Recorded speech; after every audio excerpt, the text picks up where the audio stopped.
The Los Angeles Lakers are at a point in the season where the gaps in the roster are impossible to ignore, and anyone watching closely can see exactly where the problems live. Defense has been inconsistent, perimeter shooting comes and goes, and the overall athletic pop on the wing just has not been there night after night. When a team built around stars starts leaking points and struggling to keep up with faster lineups, the front office has no choice but to explore the market, and that is where one particular name quietly starts to make a lot of sense. There has been growing chatter around the idea of the Lakers looking north, specifically toward Toronto, where a young wing has found himself pushed to the margins of the rotation. The Raptors are in a strange spot as an organization, balancing competitiveness with financial flexibility, and that tension could open the door for a move involving a player who fits what the Lakers have been missing. The focus here is on a versatile wing who can defend multiple positions, knock down open shots, and play within a defined role without needing the ball in his hands all the time. From the Lakers' perspective, the appeal is obvious. This is a team that desperately needs players who can survive defensively on the perimeter while still providing spacing on offense. The idea is not to find a star or someone who needs 20 shots a night, but rather a reliable piece who can slide into lineups next to high-usage players and simply do his job. The wing in question is still in his mid-20s, has good size for his position, and possesses the length to guard opposing scorers from the 1 through the 3. That alone already checks off an important box. What makes the situation intriguing is how his role in Toronto has shrunk. With several established players ahead of him in the rotation, his minutes have been cut significantly compared to previous seasons. When a player goes from seeing steady time to barely cracking the rotation, the raw numbers can look ugly at first glance. Scoring averages drop, shot attempts fall off, and percentages can swing wildly when rhythm disappears. That context matters because judging a player solely by a reduced stat line ignores how different his responsibilities have become.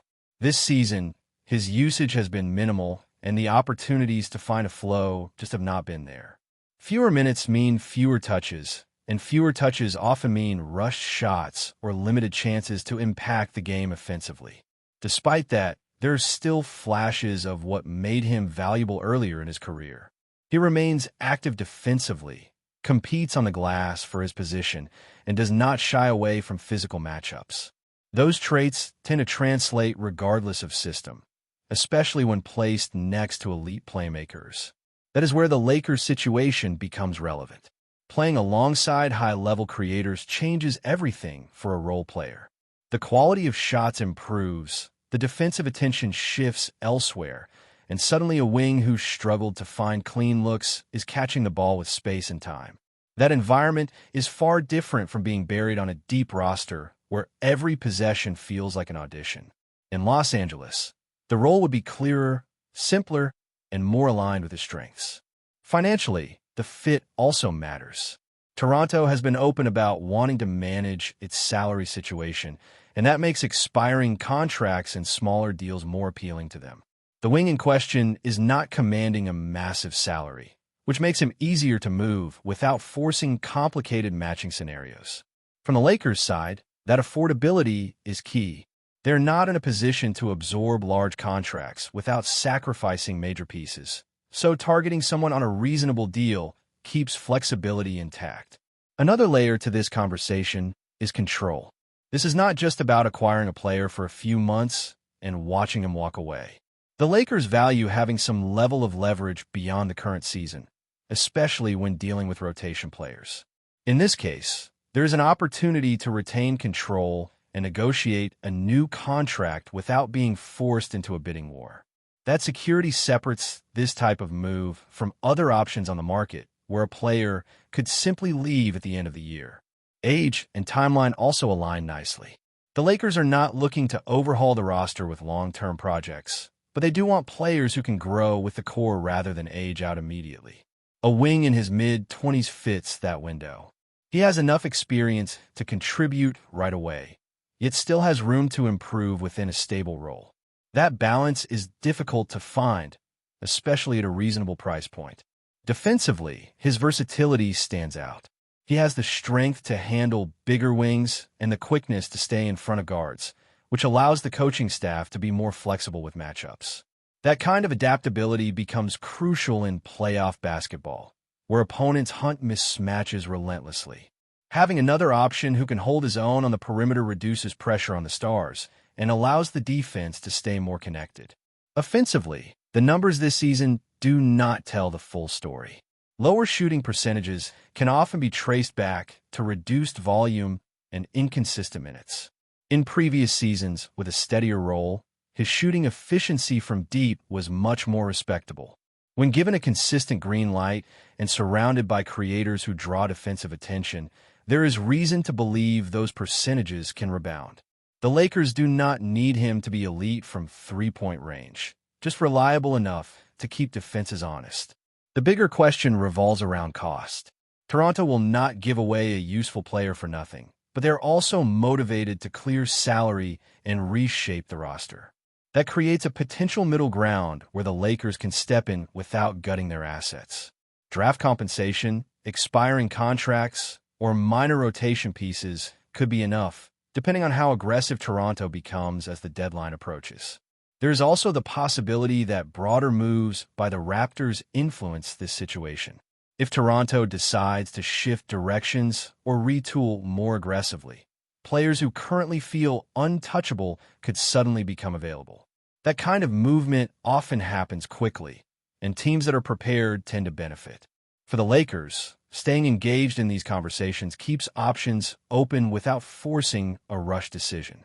What makes this potential move appealing is not that it solves every problem, but that it addresses several needs at once.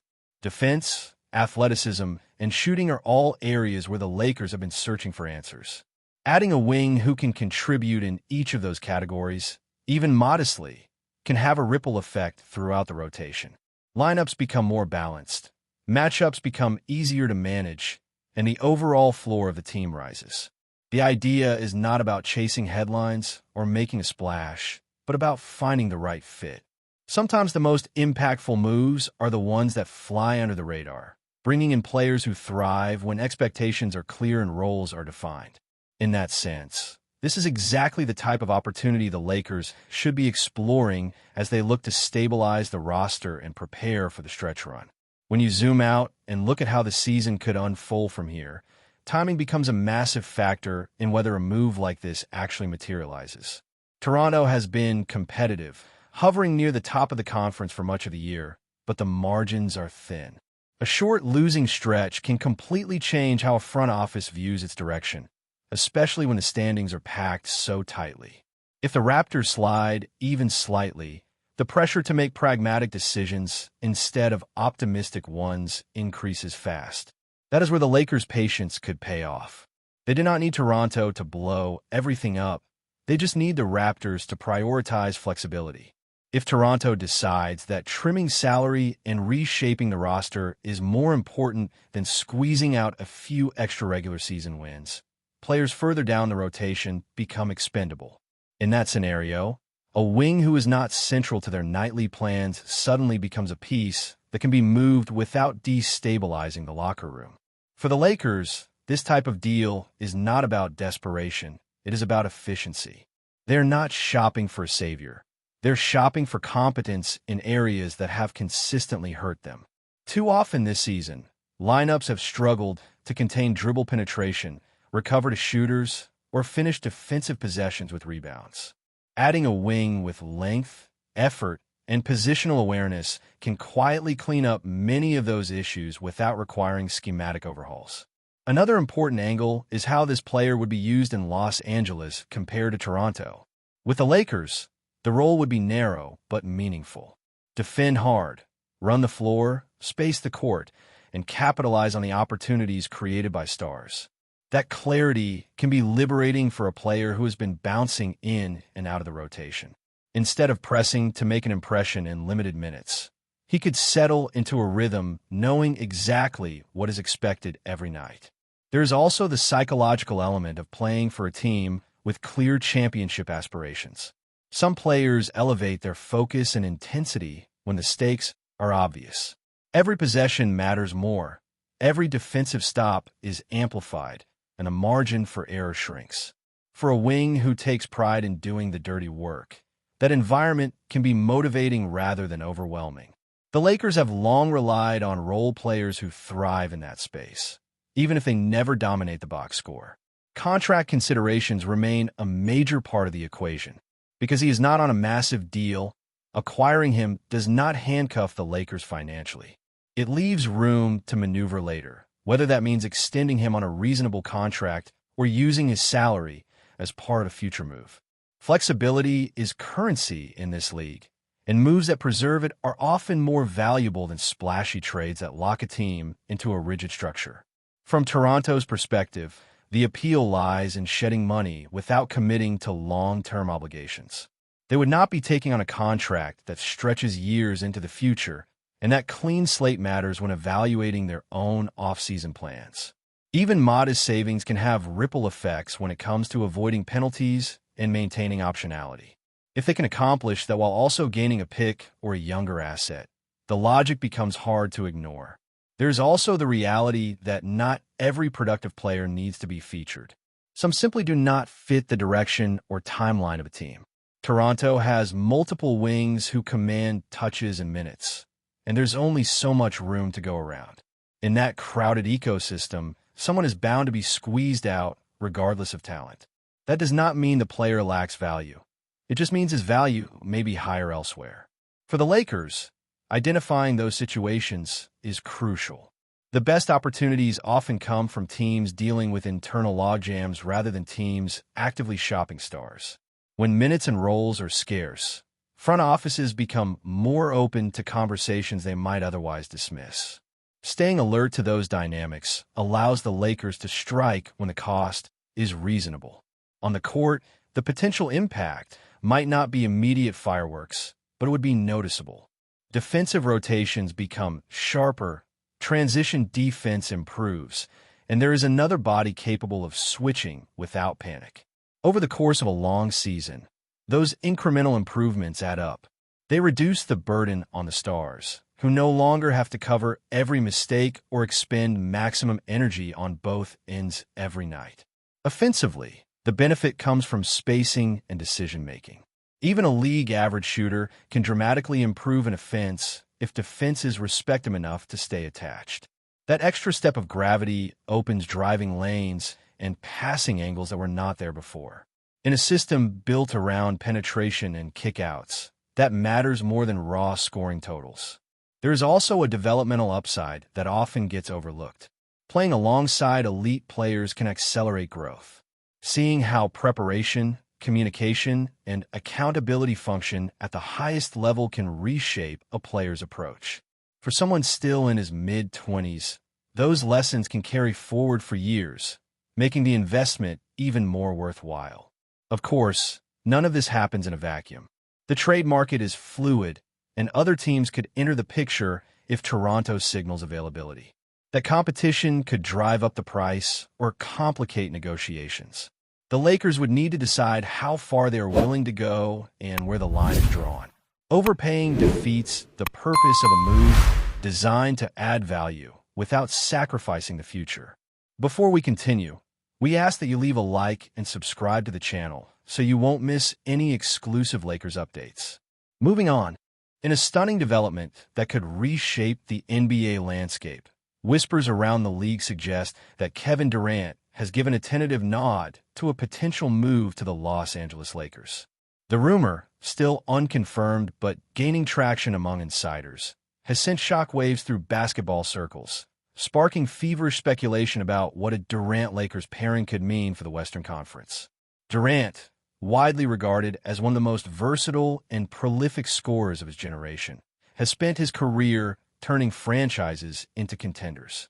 A union with the Lakers, already a team stacked with star power, could create a super team capable of challenging for the championship for years to come. Sources close to the situation hint that Durant's interest may be fueled not only by the lure of Los Angeles, but also by the chance to join forces with high-profile teammates whose skill sets complement his own.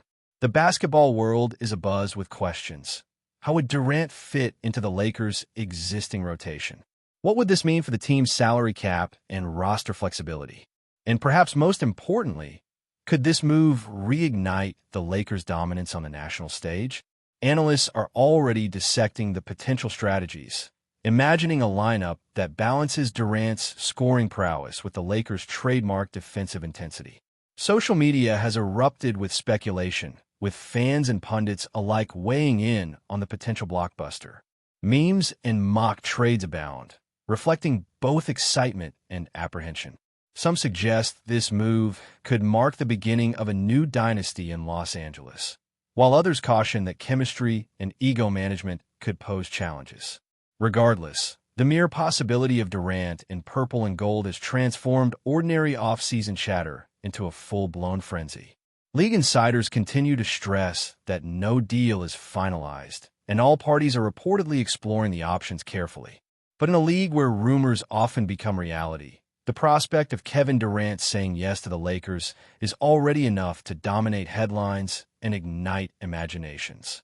If it happens, it would not just be a transaction, it would be a seismic shift, one that could redefine the balance of power in the NBA for years to come. Until official word arrives, fans will have no choice but to dream about what could be the most electrifying roster move of the decade. Stay informed exclusively about Los Angeles Lakers news. Subscribe to our channel and hit the like button to keep receiving daily updates. Also, share your opinion on the news in the comments, as your contribution is crucial for the Lakers. Stay tuned for the next video.